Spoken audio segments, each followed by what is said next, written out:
This is Democracy Now! I'm Amy Goodman with Nermeen Sheikh. We turn now to the United Kingdom. On Wednesday, the House of Commons became the first parliament in the world to declare a climate emergency. This is Labour Party leader Jeremy Corbyn. We have no time to waste. We are living in a climate crisis that will spiral dangerously out of control unless we take rapid and dramatic action now. This is no longer about a distant future.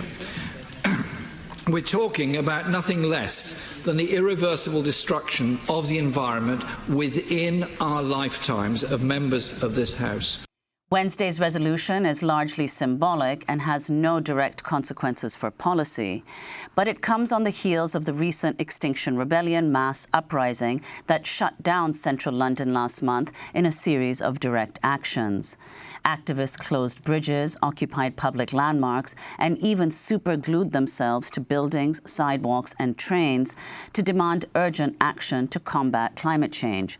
Police arrested more than 1,000 protesters. For more, we're joined by Guardian columnist and author George Monbiot. His most recent book, Out of the Wreckage, A New Politics for an Age of Crisis. His recent piece for The Guardian headlined, Only Rebellion Will Prevent an Ecological Apocalypse.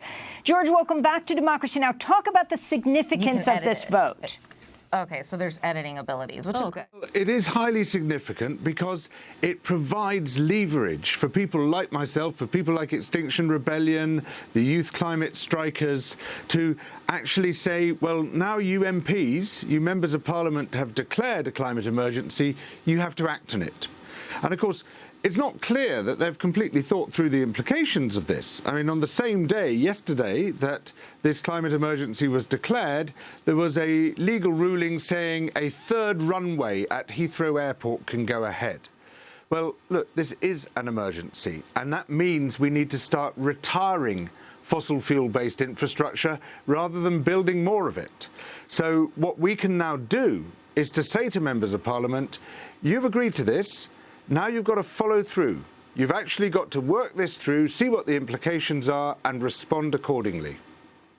Well, can you talk about, George Monbiot, what kinds of effects you think this, I mean, obviously it's not binding and has no effects on policy, but Jeremy Corbyn and Parliament's decision to declare a climate catastrophe could, with the combination of activist pressure, lead to some kind of change.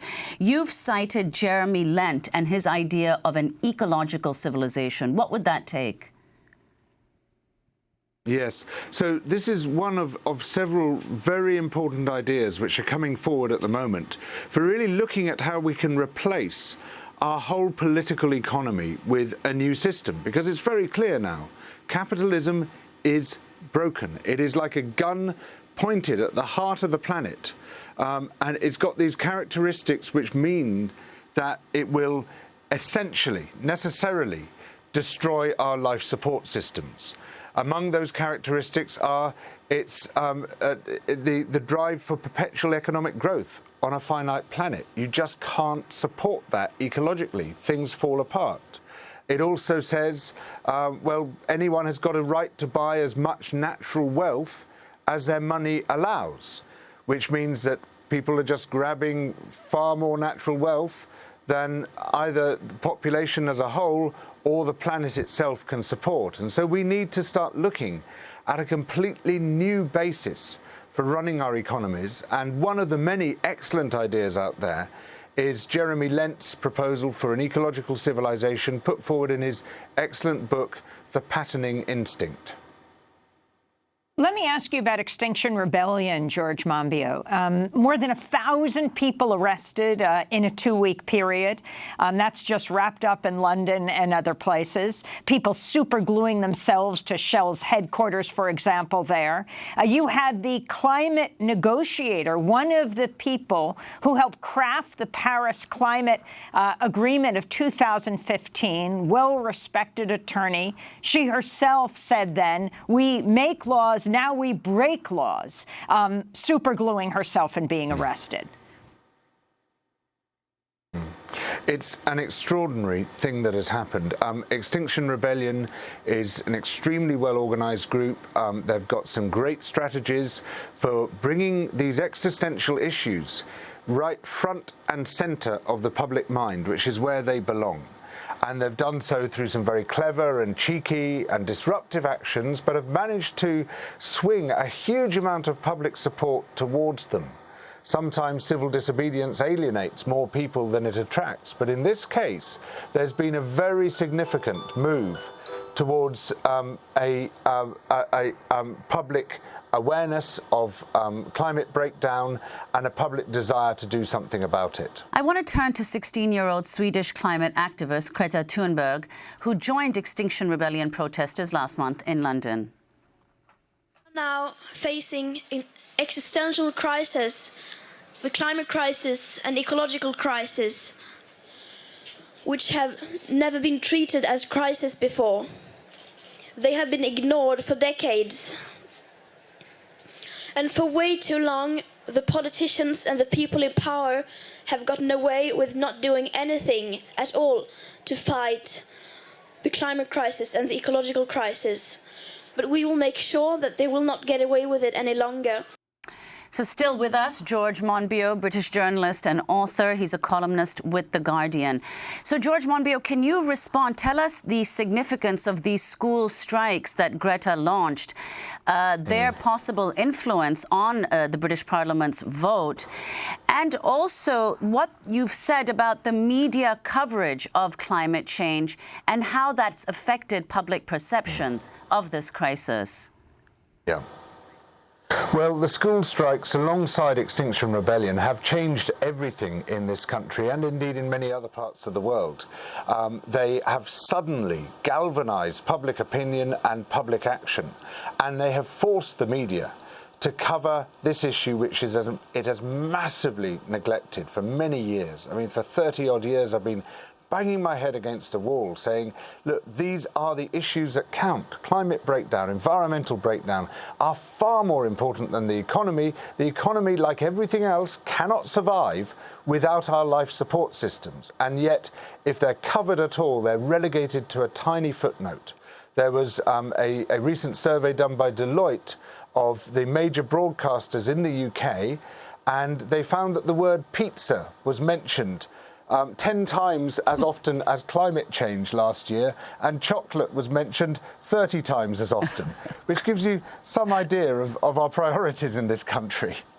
Well, you wrote an article, George, in December about how US billionaires are fueling extreme right-wing causes in the UK. Do those causes include climate change? And what is the nature of this influence? So we have now this shift of the Koch brothers and others operating not just in the US but elsewhere. They've been funding in this country a magazine called Spiked, which has a long record of dismissing the environmental crisis, dismissing the climate crisis, attacking campaigners, including Greta Thunberg, with this vicious, horrible attack, basically attacking her for being autistic, for having Asperger's, and in the most disgusting way. And it doesn't make sense until you realise, oh yes, they're funded by the Koch brothers. And, you know, for a long time, obviously, billionaires have been controlling the media in one way or another. In most cases, you have to be a billionaire to own a newspaper or television station, and what billionaires want is the opposite to what most of the world needs. But now we see them infiltrating organizations they don't necessarily own, but funding them and ensuring that their agenda is followed. George Monbiot, and actually people should go to Greta's conversation that we had with her in Poland at the UN Climate Summit, where she talks about Asperger's, having it, and how it makes her single-focused and seeing things in black and white. Really interesting. People should go to democracynow.org. But in this last minute we have, if you can talk about the broader effects of the parliamentary announcement, what it means around the world. I mean, you have the situation, for example, where the effects of climate change are already being felt, particularly in the global south. Indonesia has announced it plans to relocate its capital away from Jakarta, home to 10 million people, as the city is threatened by a 1-2 punch of subsiding land and rising seas due to climate change. In this last minute, talk about that and what this means for the world. Yes. Well, for so long, the rich world has benefited from the burning of fossil fuels while the poor world is having to pay the price. And we're now seeing this come home to roost. So all rich nations need to declare a climate emergency and then act on that by leaving fossil fuels in the ground, by retiring fossil fuel-dependent infrastructure, and by completely changing the basis of their economies.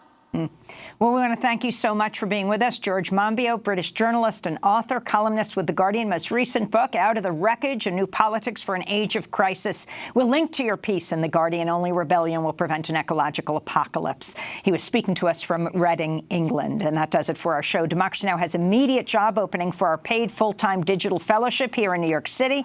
You can go to democracynow.org. We're also accepting applications for paid 6-month internships. Check it all out at our website. Democracy Now! Produced by Mike Burke, Dina Gezdor, Nermeen Sheikh, Carla Wills, and Dami Warrenoff, Sam Alcoff, John Hamilton, Ravi Karen, Hani Massoud. I'm Amy Goodman with Nermeen Sheikh. Our website has our podcast, video and audio, and our transcripts. Thanks so much for joining us.